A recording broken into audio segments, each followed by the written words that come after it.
I never thought my weekends would start with a battle over chlorine levels. But there I was, sun barely rising, sipping my coffee by the pool when I first noticed them. Not wildlife, not neighborhood kids, but Karen and her entourage. The kind of people who make a single sigh sound like a federal complaint. I had just sunk into my lounge chair, the steam from my cup curling into the crisp morning air, when I heard it. A faint splash. My head shot up, and sure enough, there they were. Karen, of course, draped in a ridiculous sun hat that screamed "I mean business," laughing as she maneuvered her friends over the pool fence. I froze, gripping my mug, debating if I should shout. Then she spotted me. That perfect, exaggerated smile, teeth gleaming, eyes calculating. "Oh, hi there," she called, voice saccharine enough to make my teeth ache. "We just thought we'd cool off a bit. Hope you don't mind." I couldn't. I just stood there, coffee halfway to my mouth, wondering if I should be angry or incredulous. "Mind," I finally said, my voice tighter than I intended. "It's my pool, Karen." She tilted her head like a puppy, completely unbothered. "Oh, we just couldn't resist. The water looked so inviting. My backyard sanctuary, apparently public property in Karen world." I clenched my jaw, scanning the scene. Karen's friends, armed with inflatable floats, cannonballing into my perfectly treated water, splashing droplets like confetti over my meticulously arranged deck chairs. I wanted to be polite, I really did. But there's a limit when someone treats your pool like a community pool on free swim day. "Karen, seriously, you can't just—" "Relax," she interrupted, flipping her hair with that patented "I'm untouchable" flick. "It's just water." It wasn't just water. It was my space, my rules, my weekend. I could feel my calm eroding, replaced by something dangerously close to plotting revenge. And as they laughed, dripping onto my patio tiles, I knew this wasn't going to be a one-time thing.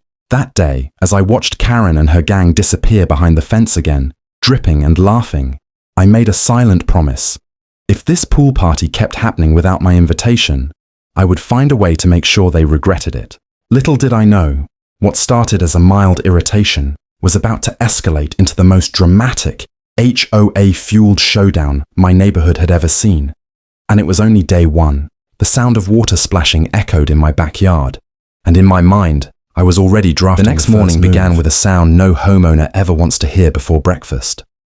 The sharp metallic click of an HOA clipboard. I was spreading cream cheese on a bagel when the knock came, loud, rhythmic, and absolutely filled with self-importance. I opened the door to find Mr. Dempsey, the HOA president, wearing his usual expression, like someone had just shown him a slightly crooked garden gnome and he was personally offended by it. "Morning," he said, adjusting his glasses. "We received a complaint." I blinked.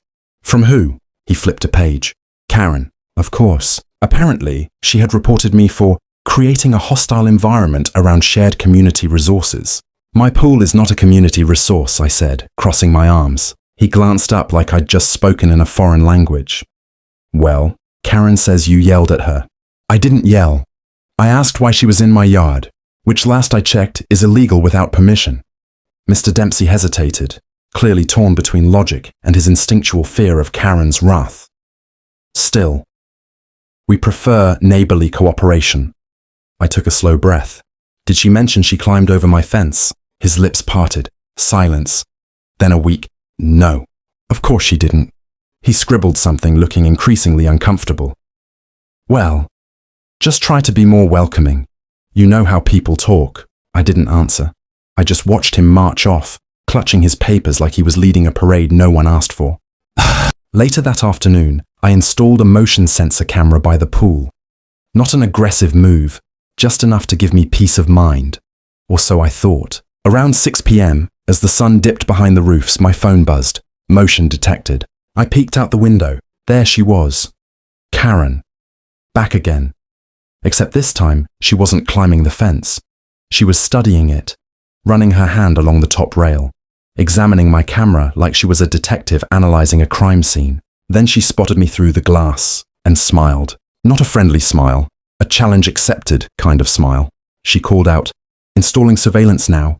Don't worry, we'll still get along, eventually." Then she walked off like she owned the pavement. I exhaled slowly. "Okay," I muttered to myself. "If this is the game you want to play, Karen, let's play."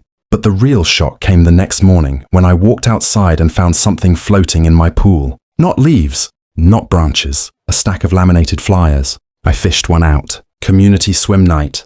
At my address. Everyone welcome. Time, date, cute little clip art waves. I stared at it, cold fury running up my spine.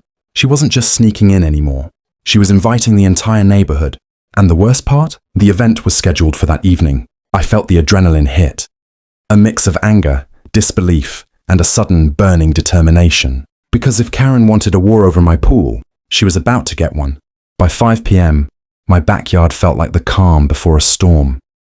The kind you can feel in your bones before a single raindrop hits the ground. The pool was perfectly still, the water reflecting the orange-gold sky like glass. Too peaceful, too quiet. Because I knew what was coming. At 5:17 p.m., the first sign appeared. The sound of flip-flops. Then voices. Then laughter. I stepped out onto the patio and my stomach dropped. A line, an actual, organized line of neighbors was forming outside my fence. Some held towels, some brought coolers. One guy even had a full inflatable flamingo still in the box. I stared at them. They stared at me. And then Karen arrived, wearing oversized sunglasses, a beach tote, and the confidence of someone who had never faced consequences a day in her life. She marched to the front of the line like she was leading a parade. "Oh, there you are," she said sweetly. "We're all set for the event." I crossed my arms. "What event? This is my yard." She blinked dramatically. "You didn't get the memo. This is for the community. You know, the HOA thought it was a wonderful idea." The neighbors looked confused. A few stepped back. I kept my voice calm. Too calm. Funny, because I have an email from the HOA confirming they never approved this. Karen's jaw tightened. Just a little. Then she shifted tactics. "You're embarrassing yourself," she snapped quietly. "Letting a few people enjoy your pool won't kill you." "I'm not sharing my property with people who climbed my fence." Her nostrils flared. "I did not climb." Before she could finish, the guy behind her whispered, I saw you climb it yesterday," the crowd murmured. Karen's head whipped around. "No one asked you, Brad." I cleared my throat. "Look, everyone, I appreciate you coming out, but this," I gestured to the flyers floating in the water, "was not my idea. And it's definitely not happening." A ripple of disappointment spread through the group. A few muttered apologies. Some left. But there was one problem. Karen didn't. She stepped closer to me, her voice low and sharp. "You're making a mistake. People talk. The HOA listens." I leaned in slightly. "Good, because I've been saving every video, every fence climb, every trespass, every flyer." Her eyes widened, just enough to confirm she hadn't expected that. "And tonight's little stunt?" I continued. "I'm filing it all, with the HOA and the police." For the first time, Karen didn't have a comeback. No smirk, no sarcastic remark, just a twitch in her left eye. The neighbors backed away, suddenly eager to head home. Karen tried to rally, calling after them, "Don't let him intimidate you. This isn't over." But they were already gone. She spun back to me. "You think you've won. You have no idea what's coming." Then she stormed off, heels clicking like gunshots on the pavement. I watched her go, exhaling slowly. The backyard was quiet again, but a different kind of quiet. Heavy, charged. For the first time in weeks, I felt like I had the upper hand. But that feeling didn't last.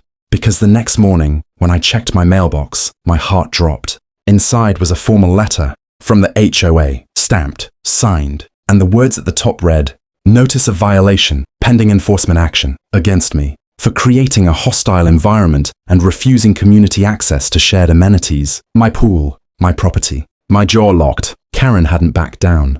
She had escalated, and now it was my move. I stared at the HOA letter for what felt like hours, the edges curling slightly from my coffee spill the day before. Hostile environment. Refusing community access. My own backyard had officially become a battlefield, but I wasn't about to back down. Not now. Not ever. By noon, I had a plan. Not violent, Not illegal, just clever. I called a local pool service company and scheduled a surprise maintenance day. A team of 3, arriving with hoses, brushes, and a brand new pool vacuum. My camera was rolling, capturing everything, and I made sure the garden sprinklers were set on high. By 4 p.m., I had iced lemonade in a pitcher, loungers arranged for one, me, and the sun reflecting off the sparkling water in a way that looked almost cinematic. Perfect. Inviting. My pool, my rules. Sure enough, Karen arrived again. She stepped onto my property, sunglasses slightly crooked, carrying her tote like a weapon. Her friends were right behind her, looking excited. They probably thought this was another community pool event. I greeted her with the calmest smile I could manage. "Hey Karen, glad you could make it. I hope you don't mind. The pool's under maintenance today." Her eyebrow twitched. "Maintenance? What do you mean?" "Oh, just a little chlorine adjustment, some vacuuming, a full drain and refill. Nothing major. But it's a full team, so we're, busy." She blinked, confused. Then she saw the sprinklers flicking off a fine mist across the deck. Then she noticed the pool crew methodically scrubbing every corner. Her friends hesitated, looking at me like I was a magician revealing the trick. "Wait, so we can't swim?" Karen asked, trying to mask panic with authority. I shrugged innocently. "Not today. Safety first, right?" She opened her mouth, probably to argue, but the sound of hoses filling the pool with swirling water drowned her words. Her perfectly curated beach vibe began to unravel. Sandals slipped, water splashed, hair stuck to sunscreen, and most importantly, the smugness drained from her face. This isn't over!" she yelled, sputtering as she backed toward the gate. Her friends were already tugging her along.